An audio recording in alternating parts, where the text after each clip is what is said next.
And welcome to another episode of Upon Further Review. I'm Josh Aubrey. Have a busy week ahead. We're going to begin with some reviews from this past week. We'll be joined by Frank Sulkowski in just a moment to kind of go over some of the area high school football and the Georgia Southern Eagles season opener at Auburn. Of course, you had Statesboro High and Southeast Bullock, both in Hinesville. Statesboro High at Liberty County, where their game went back and forth throughout after spotting Liberty County to a 16-0 lead. Statesboro ends up losing in the final minutes of that game. Southeast Bullock, meanwhile, against Bradwell, that game going back and forth throughout before the Southeast Bullock Yellow Jackets ended up losing by 3. Meanwhile, the Bullock Academy Gators go on the road to Macon and lose to Westfield in a close game. And the only game at home was the only blowout, and that was the Portal Panthers falling to ECI. Unfortunately, speaking of blowouts, the Georgia Southern Eagles go on the road to number 12 ranked Auburn, and any chances of a upset were dashed pretty quickly. The offense unable to move the ball. They did score one touchdown, that being on the defensive side of the ball, but the offense 3 and out throughout the first half and never really moved the ball, never really posed much of a threat. So the Georgia Southern Eagles start the season at 0-1, and then I mentioned just in a moment, we'll have Frank Sulkowski on to join us and talk a little bit more about Auburn and Georgia Southern, as well as our area high school games. But before we do that, we'd like to remind you, for any legal advice that you may have in the Statesboro Bullock County area, don't forget to talk to our friend Lovett Bennett Jr., attorney at law PC, Lovett's office located in downtown Statesboro. All right, here he is once again. You asked for it, you got it. The big guy from WJCL TV in Savannah, Frank. Unfortunately, we were both there for the carnage there at Auburn, number 12 ranked for a reason. Georgia Southern Eagles, we thought they might have a chance. They might have a chance to at least keep it close, but it was pretty evident early on. The offense just was not getting anything going, and the defense, despite trying their best, were unable to keep Auburn at bay long enough to keep this one very close. 41-7. Vegas had it as a 35-point spread. They were off by 1. Some reason they know how things are going a lot better than me and you do. Your assessment from the ball game on the road at Auburn. Of course, you know, like a lot of people, expecting a little bit closer game in the season opener for Georgia Southern. Again, you fall 41-7 to the 12th ranked team in the country, a very good Auburn team who, even before the game and now certainly after the game, I think it's an Auburn team that will definitely compete for the SEC title this season. I tell you what, their defense was fast. They were quick to get there, and they really did their homework on Georgia Southern, able to really keep the Eagles in bay all night long from start to finish offensively. On defense, Georgia Southern, I thought early on, played really, really well. I think towards the end, despite being able to rotate so many guys in there for the defense, Georgia Southern just got tired, and the way I look at it is the positives that we could take from the contest. Again, turnovers. Georgia Southern had 1 turnover. It was on the final play of the game on a desperation throw to the end zone. That was an interception. That was the only turnover. Georgia Southern also had just 3 penalties for 15 yards, so 3 5-yard penalties, and one of those was not having enough guys on the extra point following the defensive score for Georgia Southern, and that was done for a reason. So let's say 2 penalties for 10 yards. Again, you do lose. You come out of it relatively healthy. You did have a couple guys go down and maybe without their services here for at least the next game or a couple weeks.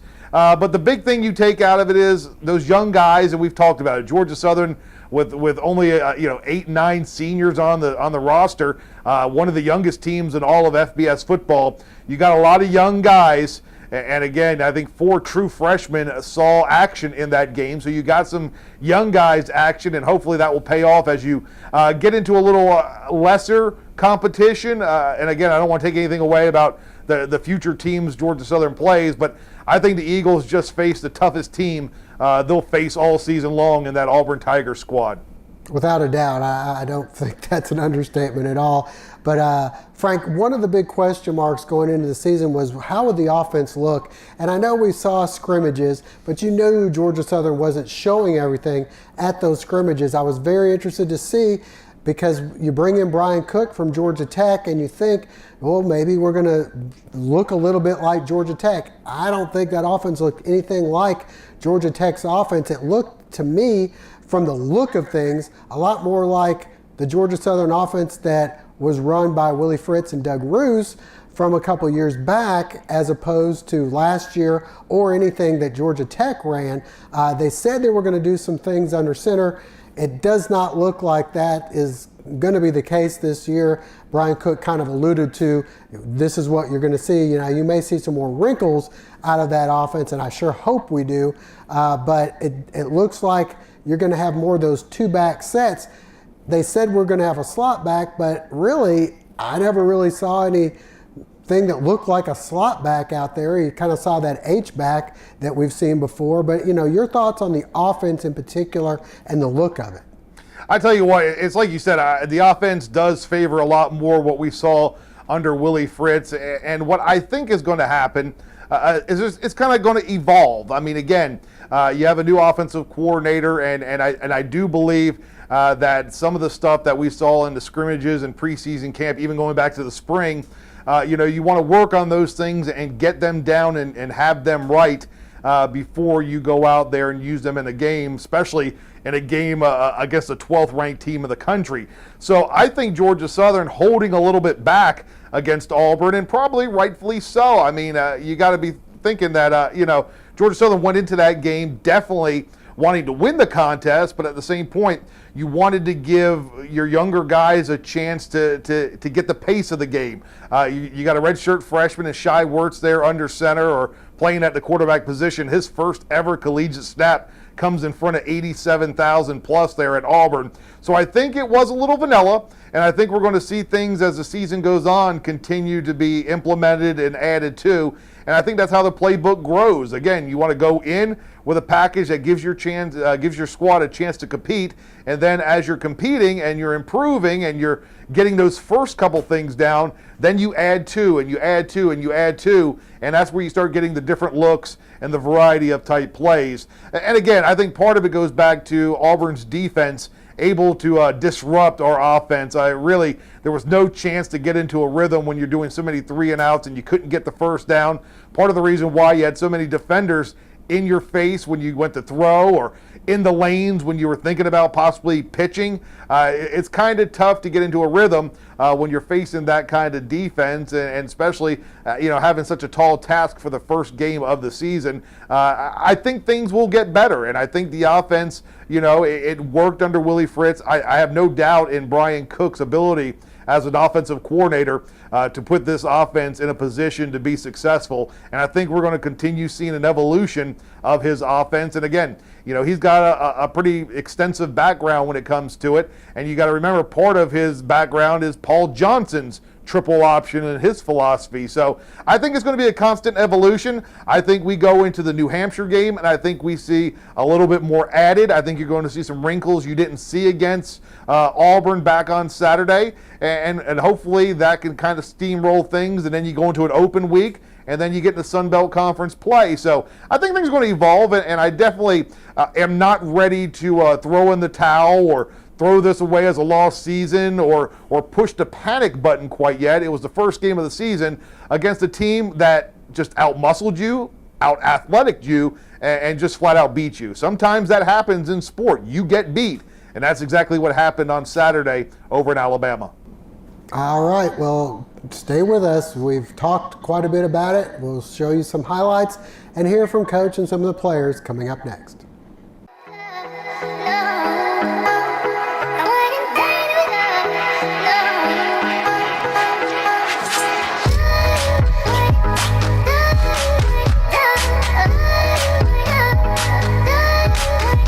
Lee Hill and Johnston Insurers. We've been Statesboro's insurance people since 1963. That's a lot of memories. Recognized as one of the leading agencies in Georgia, Lee Hill & Johnston is independent and offers a complete line of personal and business insurance for auto, life, home, and health. We'll shop companies to find the lowest premiums and best coverage for you, your family, or your business. Lee Hill & Johnston Insurers, the insurance people since 1963. All right, well, we talked about it. Now let's get out and see some highlights and hear from Coach Summers and some of the players after Georgia Southern's 41-7 loss to Auburn. Excellent job, Coach Malzahn and his staff. Obviously, they played really well defensively tonight. Got to give them a lot of credit for that and the job Coach Steele and really what their front four did. They played like a top 5 defense tonight, and they certainly proved that. I really do think this is going to be a great learning opportunity for our offense and for our backfield in particular, and really for the line as well. That's a good defense that we played tonight. We didn't play particularly well versus them, and we've got to be able to do what we came out to do, which was run the ball. I do think that what you'll do is you'll see us come back and be very improved after we learn from this. I don't think you'll see anybody back down. Certainly don't think you're going to see anybody pout. I think you're going to see us go back to work. Our defense, I thought, played real well early. I thought they kept us in the game. I thought they gave us some chances, 3 big takeaways, early in the first half, a touchdown. Those things were really important to us to give us a chance to be able in the first half to continue to play and feel good about what we were doing. Needed to find a way to make something happen somewhere in special teams or somewhere on offense to get us going for a second scoring opportunity really towards the end of the second quarter. Again, my hat's off to Coach Malzahn and his staff. Thought they did an excellent job and their players played very well. I promise you we'll be back.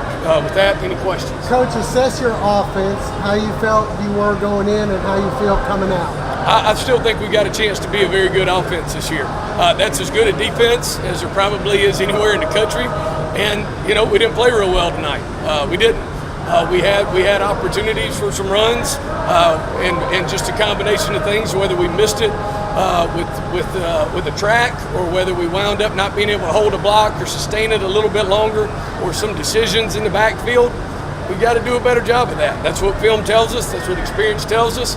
And we're going to come back and be better after this game because of it. Shy and the offensive line, in particular, what did you think of them? You got to learn from the film. We obviously didn't play our best. And is there some poor decisions in there? Yes. Are there some times we're out-talented? Yes. Do we need to finish better? Yeah, we do. But we're going to, I don't think you're going to see any of those guys or either one of those groups back down. We knew we're going to play with a true freshman tonight. Times I thought he played really well from a leadership standpoint, continued to fight, continued to lead. We're going to have to make some better decisions at times, certainly, but that's why we play the game, so we can get better. I think, we tried a number of different things tonight from a play selection standpoint. And again, ultimately, we've got to be able to run the ball. And we're going to have to be able to do that and go back to the drawing board and try to look at the film and analyze it. Is it part of play calling? Is it an individual here or there? Is it a scheme? We'll have to take a look and see. My guess is that looking at it and what I felt like on the field is kind of a combination of a lot of things. That, and I think that they're pretty dang good. I really do. The statistics and the scoreboard are going to tell you that we didn't play very well. They'll certainly tell you that their defense and their defensive front played very well against us tonight. I think that what we showed, though, was never any back down. I don't think you saw anybody pointing fingers. I don't think you saw a bunch of turnover central or any things like that. I don't think we did a ton of things to cost us the game, which is really what you worry about in a lot of situations. But we've got to play better, and we've got to come back and have a good plan ready for next week. Ranked top 10 team in the country and stuff. They SEC, and we had. It's just a hard game. That's all I can really say about it. It was hard. I hate losing, but they were a good team, and we fought and did the best we could do, and that's the end result of it. Defensively, you guys were on the field a lot. That had to wear you down after a while. Yes, sir. That was kind of a key factor in the game, but we conditioned. I feel like we conditioned it hard for it during the summer and coming up in the fall camp and stuff. I believe we gotta click on both sides of the ball and do what we gotta do. It is what it is. We lost. Now it's time to move on. You know what I'm saying? Get back, watch the film, make the adjustments, and get ready for next week. That's all we can do. Really, we can't let this loss define our season. And next week we're just gonna get back out there and do what we do. Was it what you thought it would be like out on the field, or faster, or what? Oh yeah, it was definitely fast. You know what I'm saying? Like Coach Summers said, top 5 defense in the nation, number 12 team in the nation.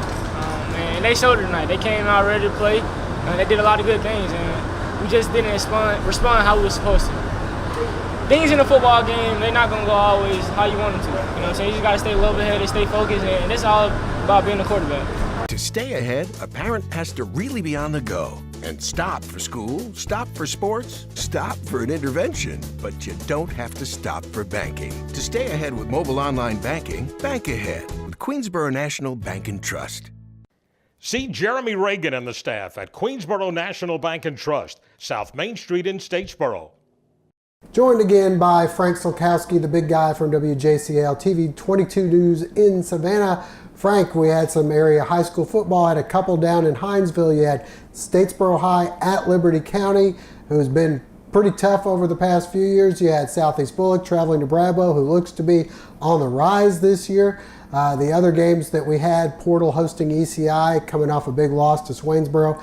They turned things around against Portal, unfortunately. And then you had Bullock Academy on the road in Macon taking on Westfield. But let's begin with a couple of the teams down there in the Hinesville area. You've seen Liberty and Bradwell this year a couple of times. You mentioned that Bradwell was much improved. Got a new head coach there. They looked really good against Liberty County. Liberty struggled offensively. Well, their offense woke up a little bit against Statesboro High. We mentioned in the the Georgia Southern segment, you make the biggest leaps between games 1 and game 2. It looks like a lot of teams did. Your thoughts on some of our area teams that you got a chance to see some highlights of as well? Well, I tell you what, I think those were much better matchups to see, Statesboro and Southeast Bullock. Again, like we talked about, after SEB's opening loss to start the season to Richmond Hill, I think Southeast Bullock is definitely going to be a team to reckon with. Again, lose a close game with a much improved Bradwell Institute squad. Bradwell now 2-0 on the season, and that's coming off the heels of a couple winless years and everything else. I think Bradwell is going to be a team to reckon with as we move forward as well. So Southeast Bullock showing definitely positive, and I think the best is still to come for Southeast Bullock, especially once they get into a more level playing field and start facing teams in their region and all that good stuff. The next game for them going to be a little tough, and there's no way to sugarcoat it. We'll talk about that here in just a second. Statesboro, Liberty County, I think that's very similar. Two teams still looking for their identity, and I think that's what you saw Friday night with a back and forth game, some highs and lows for both squads, and it was one of those contests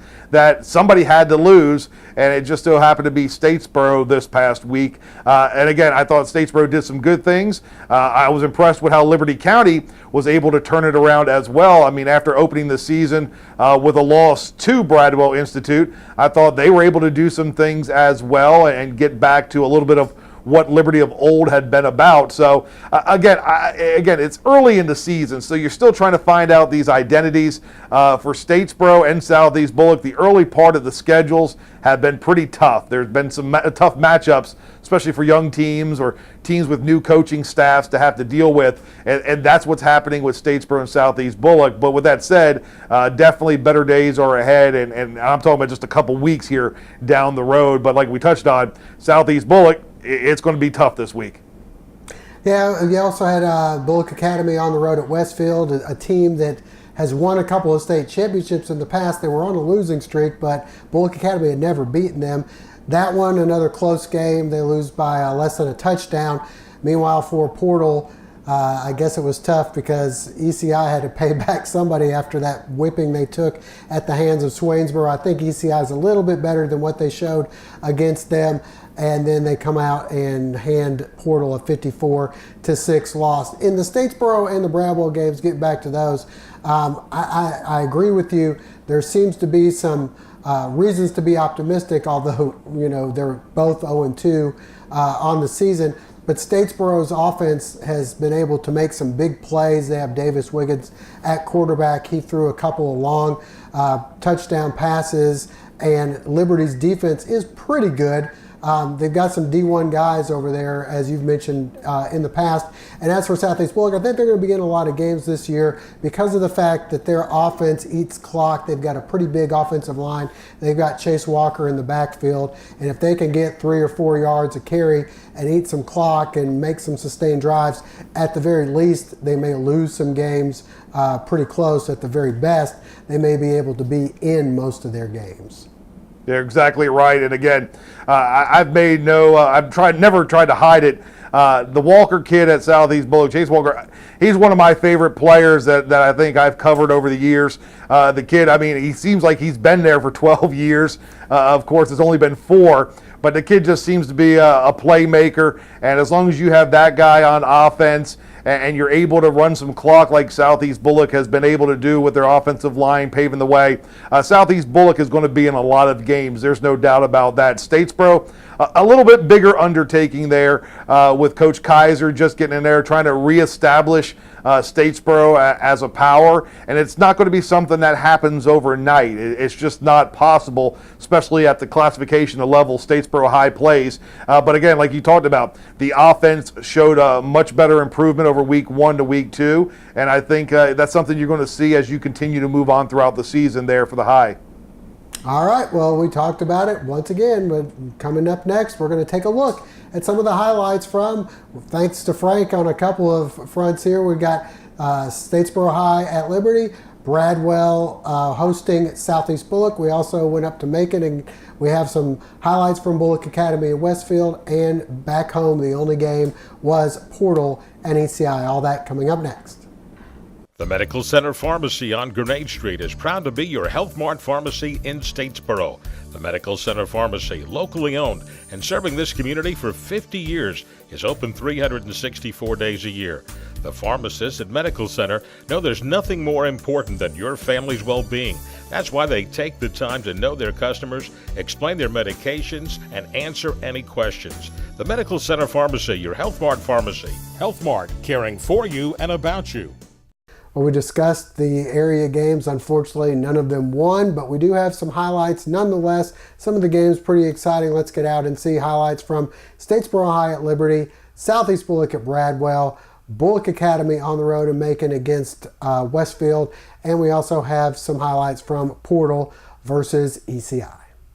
Statesboro at Liberty, both teams coming off losses and things not starting well for the Blue Devils. Chris Coleman will go in for the touchdown, and it's 7-0 Panthers. Things going from bad to worse as the first offensive play results in a safety. Tupac Lanier swarmed in the end zone, and then from bad to worse to oh no, as on the ensuing kickoff, Jaleel Gilbert fields the free kick at about the 10, and Gilbert finds a seam and goes all the way for the touchdown. And in 4 plays, Liberty scores 3 times to make it 16-0.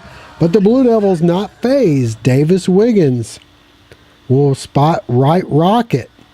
Next, Wiggins goes across the middle to Andre Evans. Another first down. Wiggins then will scramble. He takes off and goes 15 yards for the touchdown. The lead is cut to 16-7. The Blue Devil defense then coming up with points themselves. Harrison Hughes, the pick, and open field ahead. He lowers the boom at the goal line, and the lead is cut to 2 at 16-14. The defense continues. This time it's Chris Hill. The hit for a loss back on offense, and the screen pass. Wiggins to Tupac Lanier on 3rd and forever, according to the PA announcer, and Lanier takes off going 64 yards for the touchdown, and the Blue Devils would take a 20-16 halftime lead. Second half, though, Liberty regains the lead on the short touchdown run by quarterback Deontay Bowens, 23-20. Statesboro responds. Wiggins to Corey Gibson across the middle for a first down. Then Wiggins with no one open, so he takes off and goes 12 yards for another Blue Devil first down. Later, the give to Tupac Lanier, who shows some power busting free down inside the 5. That'll take us to the 4th. Still 23-20 Liberty, but plenty of points left to be scored early in the 4th. To give to Stacy Fleming. He's in for the touchdown. 27-23 Statesboro. Again, back come the Panthers inside the 10. To give to Chris Coleman. He's in. This makes it 30-27 Liberty, but the Blue Devil offense with answers. Wiggins across the middle to a wide open Fleming, and he's gone 70 yards for the score, and it's the Blue Devils on top 34-30. That score with about 5 minutes left in the game. The defense needing to make a play on 3rd and long, and it's Sage Reese coming up with the interception. But with about 2 minutes left in the game, 3rd and long, and the screen pass read nicely by Markel Johnson, who makes the leaping catch and then goes all the way for the touchdown. The Blue Devils would come up with one more chance, down by 2 seconds remaining. But Caleb Dowden's kick never gets a chance. It's blocked. And the winless streak continues. Statesboro falls by a final count of 36-34. Southeast Bullock at Bradwell, and Chase Walker starts the scoring. Southeast up 6-0. The Tigers right back. Kevin Harris gets hit, but he makes a nice run down the sidelines for a first down. Later, Kenneth Lockhart with a field goal. This will hit the post and just does get over, cutting it to 6-3 on the ensuing kickoff. Tyler Thornton finds a seam, and he's gone, going all the way for the score. Bradwell's defense would stiffen from there. David Spalding coming up with a hit for a loss. And then Kevin Harris will come up with the touchdown for Bradwell. And despite a great effort, Southeast falls 23-20. In Macon, Bullock Academy taking on Westfield. Gators looking good early on. Don Aaron will hit his brother Will Aaron. This one gets down inside the 20-yard line. A couple plays later, it's Aaron to Ty Mingle on the crossing route. He weaves in and out of defenders, gets into the end zone, and Bullock Academy takes a 7-0 lead. Westfield couldn't get anything going, so the Gators would unfortunately help them out. Don Aaron's pass picked off by Wyatt Young. On the very next play, the Hornets looking to drive. Hunter Smallwood with the reception, has a few blocks, but it's wrapped up inside the 40-yard line. Later in the drive, quarterback Garen Daw looking to run. He avoids a couple defenders, then decides to throw it. Young makes the catch down the sidelines, inside the 10. And a few plays later, it's Daw rolling to his left. He fires to Michael Fitzpatrick, who makes the catch, tumbles in for the score. And the Hornets go on to win a tight one, 19-15. The Portal Panthers hosting ECI, both teams coming off losses, and the Bulldogs would start the scoring. Bobby McNear gets the call. From inside the 5, he cuts back, and he's in for the score, 7-0 ECI, but the Panthers answer first. It's Brian Ware, nice decision here to take off, and he'll go 33 yards, fighting through tackles inside the 30. A few plays later, quarterback Fisher Oglesby rolling out. He'll find Connor Washington, who makes a nice move and goes in for the touchdown. 7-6 at this point, but from there, it was all ECI. Tyshawn Carswell, the 10-yard score to make it 14-6. And then a little later, it's McNear with the 55-yard touchdown run. And ECI rolls in this one by a final count of 54-6.